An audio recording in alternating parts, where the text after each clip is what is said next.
Voltei. Ih, dá pra ver o tempo pelo próprio programa. Interessante. Vamos lá. Então, continuando, né? Leis trabalhistas. Para que servem as leis trabalhistas? Por que criaram essa lei? Porque elas protegem os direitos dos trabalhadores. Gente, lá na primeira Revolução Industrial, em 1750 mais ou menos, primeira metade ali do século XVIII na Inglaterra, trabalhavam homens, crianças, mulheres, todo mundo muito mais do que 8 horas por dia, com condições de trabalho absolutamente complicadas, condições insalubres mesmo de trabalho. Crianças morriam na linha de montagem por conta dos produtos químicos que eram utilizados, né? Daí para frente, a partir das lutas sociais, as pessoas da sociedade começaram a reivindicar o quê? Direitos trabalhistas, tá bom? Então, as leis trabalhistas têm uma única função, que é proteger o direito dos trabalhadores e das trabalhadoras, tá bom? Vamos lá. E eles focam em garantir remuneração digna e boas condições de trabalho. Exatamente isso que eu disse. As leis trabalhistas, elas vão focar em garantir ao trabalhador uma remuneração bacana, de tal forma que ele consiga pagar as suas dívidas, o que ele tem que pagar, e conseguir ter uma vida de acordo, uma vida legal, uma vida ok. Pô, eu quero ter dinheiro para pagar minhas contas, mas também quero ter um dinheiro para comprar comida, para levar minha família para um passeio, né? De repente viajar nas férias. Pô, tô querendo aqui comprar, sei lá, um PlayStation 5 pro meu filho, hoje em dia, né? Enfim, são as leis que vão garantir uma remuneração digna, para que as pessoas tenham uma vida digna, para que não seja só uma vida voltada para o trabalho, mas também para outras coisas que compõem a vida de todo e qualquer ser humano, tá bom? E óbvio, para que essas pessoas tenham boas condições de trabalho, para que elas não precisem conviver com elementos químicos, para que elas não morram no trabalho como acontecia séculos atrás, né? Para que elas consigam ter um trabalho legal, né? Que elas gostem de desenvolver a atividade que estão desenvolvendo e que também consigam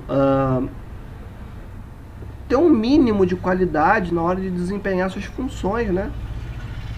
É isso. Então, as leis trabalhistas focam nisso. A remuneração interessante, boas condições de trabalho para todo trabalhador e trabalhadora. Beleza? Agora vamos ver um pouquinho sobre CLT. CLT, que significa Consolidação das Leis Trabalhistas, que são as leis trabalhistas do nosso Brasil, vigentes atualmente, tá bom? Foi um documento criado por Getúlio Vargas, focado em assegurar os direitos trabalhistas dos brasileiros. Então, quando Getúlio cria a CLT lá atrás, ele está focando no dia 1º de maio de 1943 em garantir os direitos dos trabalhadores e trabalhadoras. Não, peraí. Estamos focando aqui no desenvolvimento de um parque industrial brasileiro, em desenvolver uma indústria de base. Maneiro, show de bola. Mas vamos pensar também no direito dos trabalhadores, porque já não adianta a gente colocar uma jornada de trabalho de 12 horas num ambiente absolutamente fétido, sem boas condições de trabalho, porque o cara vai morrer de tanto trabalhar. Ou ele não vai produzir tanto quanto ele poderia trabalhar, porque ele está trabalhando num ambiente sujo, um ambiente ruim, compreendem? Então, peraí, vamos aqui, criar boas condições mínimas para o trabalho. Vamos criar as leis trabalhistas para o Brasil, tá bom? As conjunções históricas, políticas desse momento são voltadas para outra aula, tá? Então nem cabe comentar aqui.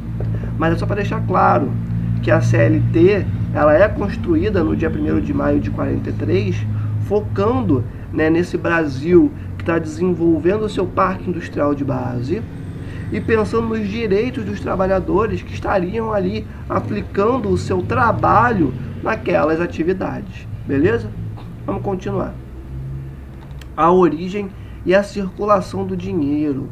Vamos entender rapidamente a história do dinheiro, o que é dinheiro, para que serve, tá bom?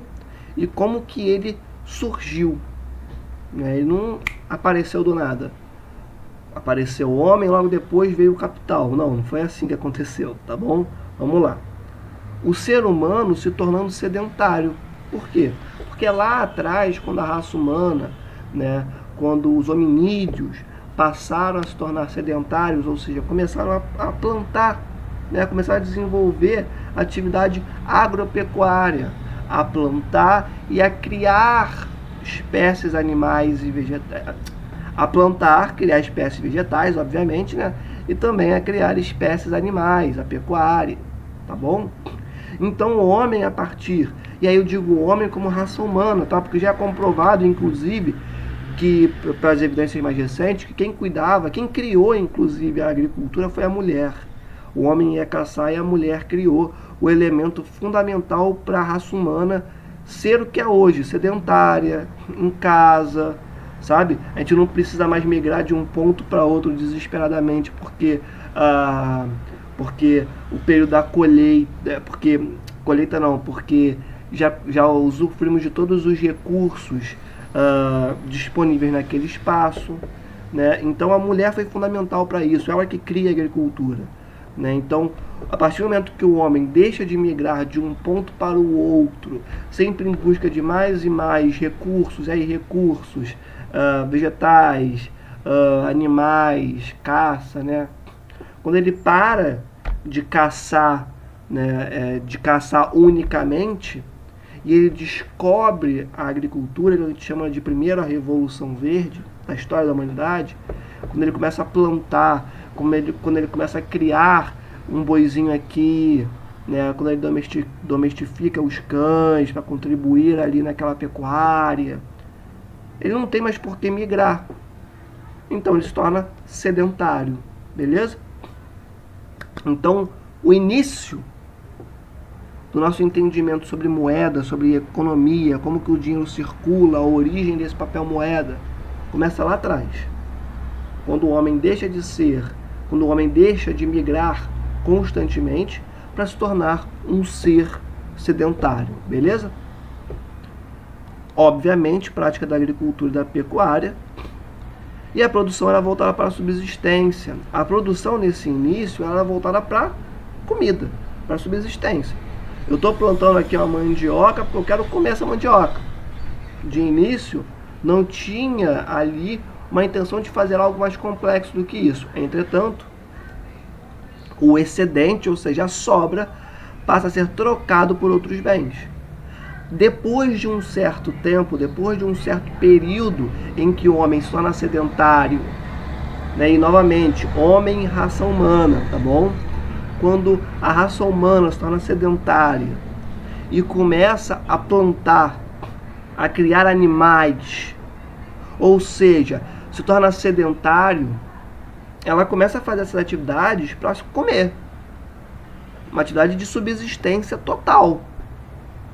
Mas depois de um tempo, conforme essas atividades vão sendo complexificadas, o homem começa a olhar e pensar assim, a galera aqui do lado tem um instrumento novo, legal ali para capinar, enfim. Ou,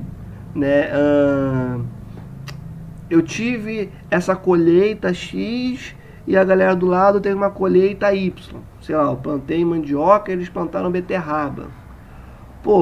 Quero uma beterraba. O que eu vou fazer?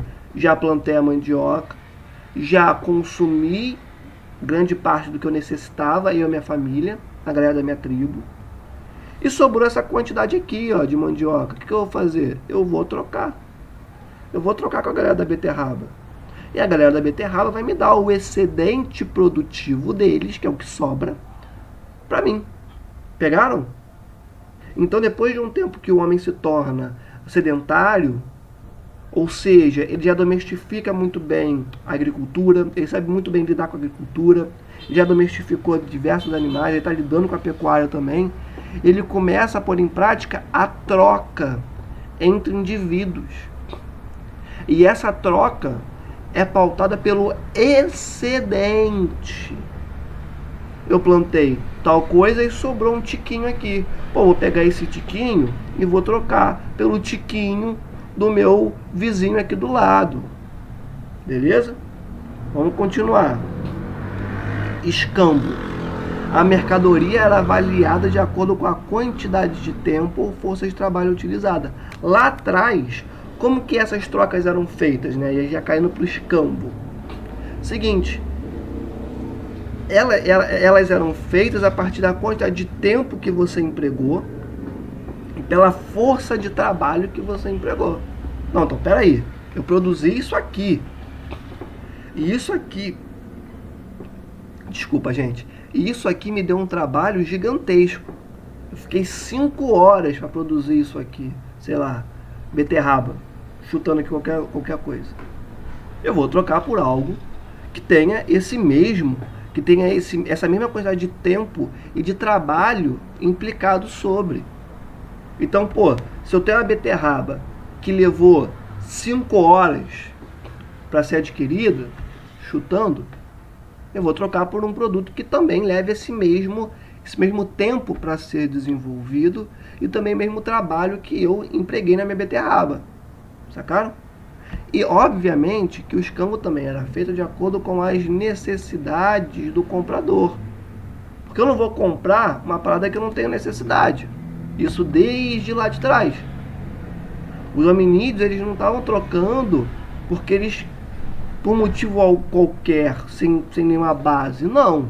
Eles começaram o escambo considerando quantidade de tempo empregado, quantidade de tempo empregado para conseguir aquele produto final. Quanto tempo que eles levaram para produzir aquilo, quanto de trabalho que eles gastaram sobre aquilo. E qual era a minha necessidade de pegar o produto do vizinho, no caso de trocar. Beleza? Vamos continuar. Riqueza primitiva. O que é essa riqueza primitiva? Que é um conceito que existe hoje em dia, tá? Basicamente, essa riqueza é extraída da terra ou por meio de atividades ligadas a ela. Ou seja, a riqueza primitiva é tudo aquilo que nós tiramos da terra. Sacaram? Ou seja, a riqueza primitiva também pode estar ligada a uma atividade. Por exemplo, a agricultura. A agricultura não vai tirar da terra o que vai comer? Pois bem, essa riqueza primitiva é aquilo que é retirado da natureza a partir de uma atividade. Para facilitar, eu sou agricultor e eu tiro da natureza a mandioca. Essa minha mandioca é uma riqueza primitiva. Show? Vamos continuar. Agora a gente vai entrar na questão das moedas e mercadorias. Beleza? Que basicamente eram mercadorias que passaram a ser mais aceitas. Vamos com calma. Sendo utilizadas como padrão para troca e avaliação do valor do produto. Exemplo, sal e gado. Não entendi, professor. Beleza, vem comigo. O sal e o gado, há muitos e muitos e muitos anos atrás, bota tempo nisso, eram vistos como bens de grande importância. Por que motivo? Pelo seguinte: com o sal você consegue preservar a sua caça. Ou seja, eu matei, sei lá, um javali. Matei um javali para comer. A carne desse javali vai durar mais tempo a partir do momento que eu jogar sal sobre ela. E esse sal vai garantir que ela não apodreça de hoje para amanhã. Pegaram? Então o sal, há muito tempo atrás, era fundamental. O outro ponto aqui era o gado. Por quê? Porque com boi você consegue ter várias utilidades. Não só para comida. Você consegue utilizar o couro do boi para criar uma espécie de casaco, uma roupa para se proteger do frio. Você consegue, com partes internas do boi, criar uma espécie ali de chinelo, de calçado, para que o seu deslocamento no espaço seja mais tranquilão. Então, o gado, né, e o sal eram extremamente importantes para a raça humana, beleza? O termo salário vem de sal, salário, porque as pessoas executavam uma função e ganhavam como pagamento quantidades de sal. Sacaram? Vamos continuar. Os dois possuíam alta valorização. O sal era raro no interior dos continentes e conservava os alimentos. Tem esse ponto que eu esqueci de falar com vocês. Além de conservar os alimentos, o sal também era um elemento raro em muitas partes, principalmente no interior dos continentes. Então a galera trabalhava para ganhar em troco sal, para poder ter o que comer amanhã. Entenderam? Tanto que o termo, mais uma vez, salário, vem disso aqui, tá? E o gado possuía várias utilidades, como eu já falei com vocês também. Só que lentamente, conforme o tempo foi passando, esses dois começaram a ser trocados por metais. Que metais? Ouro e prata. Por que, professor? Que trocaram o sal e o gado por ouro e prata? Pelo seguinte, como você consegue pegar esses metais e partir, né, era mais fácil de você dividir. E também mais fácil de acumular riquezas. Não entendi, professor. Seguinte, o que é mais fácil? Você encher o seu bolso com 5 moedas ou você andar por aí com um boi do teu lado? O que é mais fácil de acumular? Moeda ou 100 bois? 1000 bois? 1 milhão de bois? Sacaram? Então a raça humana, ela passa a trocar o sal e o gado, que eram as principais moedas mercadorias, né? Por isso o termo moedas mercadorias, por metais. Porque dessa forma se tornava mais fácil de particionar, de dividir esses metais e de acumular esses metais. E os principais eram ouro e prata, tá bom? E de acordo com o peso era atribuído valor à moeda. Vamos ver o exemplo. 100 gramas de ouro em moedas sendo trocados por mercadorias nesse mesmo valor, ou peso. Ou seja, se eu tenho 100 gramas de moedas de ouro, eu vou trocar por uma mercadoria que tenha o equivalente a 100 gramas. Entenderam? Se eu tenho 100 gramas de moedas de ouro, eu não vou trocar por uma mercadoria que tem 50 gramas. Vou trocar para que tenha o mesmo peso. Entenderam? E, portanto, o peso se torna valor para as trocas. Pegaram? Muito interessante. Deixa eu ver quanto tempo que eu já estou aqui na parte 2. 18 minutos ainda, temos mais 2 minutos. E aí a gente começa a entrar nos bancos e nos papéis moedas, as cédulas que nós temos hoje em dia. Para falar disso, primeiro a gente tem que começar com os ourives. Quem são os ourives? Ourives são os negociantes de ouro e prata. É a galera que trocava. Sabe aquelas propagandas, né? Aquelas placas, troca o ouro, que existem hoje em dia? Então, já existia há muito tempo. São os ourives.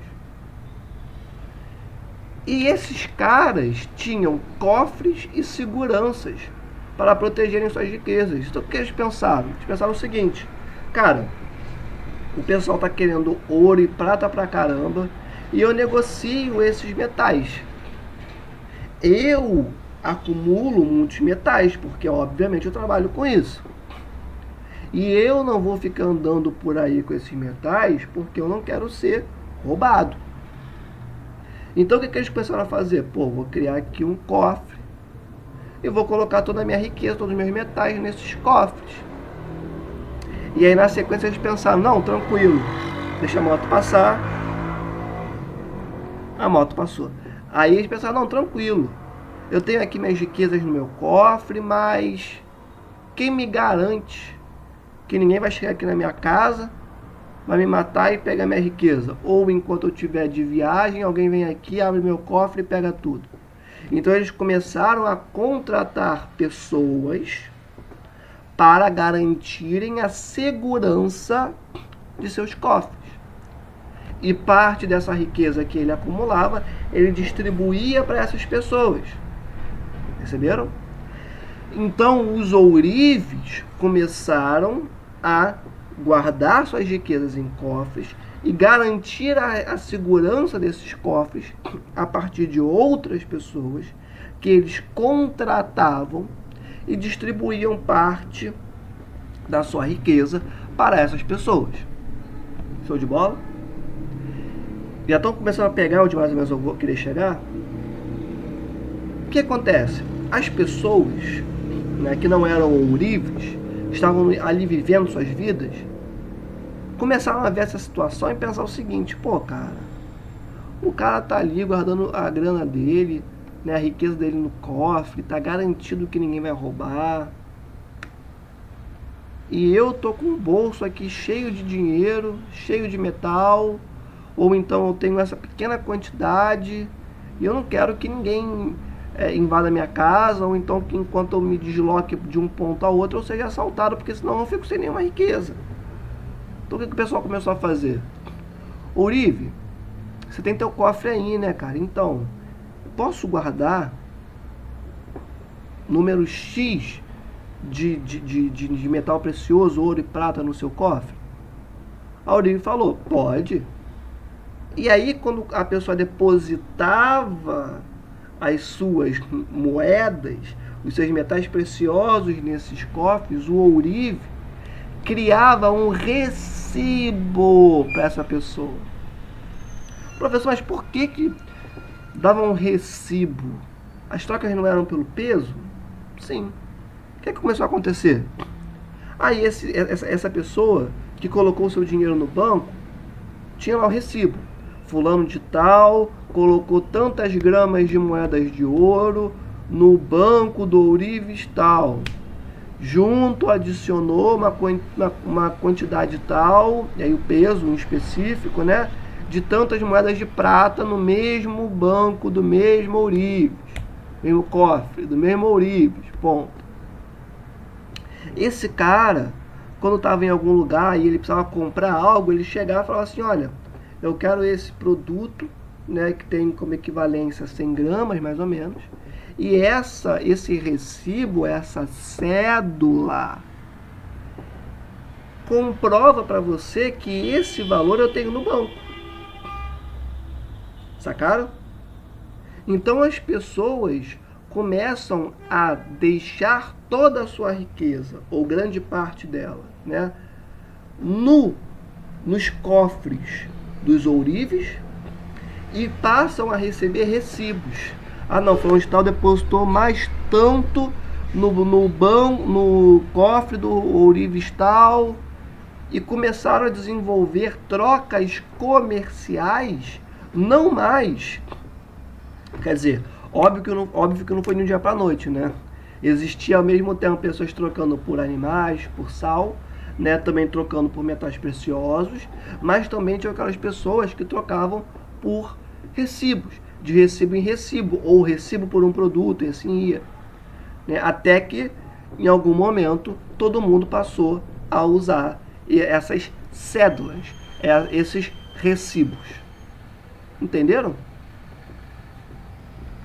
Obviamente era mais seguro andar com recibo do que com moeda de ouro e de prata.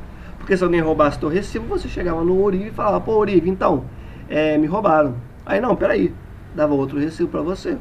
Entendeu? E óbvio que essa é a origem das primeiras cédulas, que são os papéis de moedas, são as notas, 1, 2, né, reais, 10 reais, 50 reais, 100, 200 reais. Tranquilo? Eu falei aqui notas, beleza? É isso, tá bom? E o dinheiro é a representação da riqueza real produzida pela sociedade. E esse é um ponto que é o mais importante? Eu falei da história, né?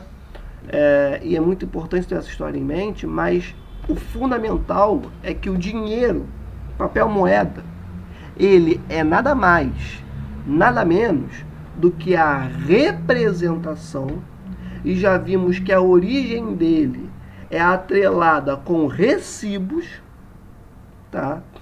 Então, o dinheiro, o papel moeda, a cédula, é nada mais, nada menos do que a representação da riqueza real produzida pela sociedade. E como que essa riqueza é obtida? Através do trabalho. Ou seja, o dinheiro é a representação da riqueza que você adquire através do seu trabalho. Show? É isso. Deixa eu ver quantos minutos nós temos. 25. Vou parar aqui para ir para a parte 3. Fui.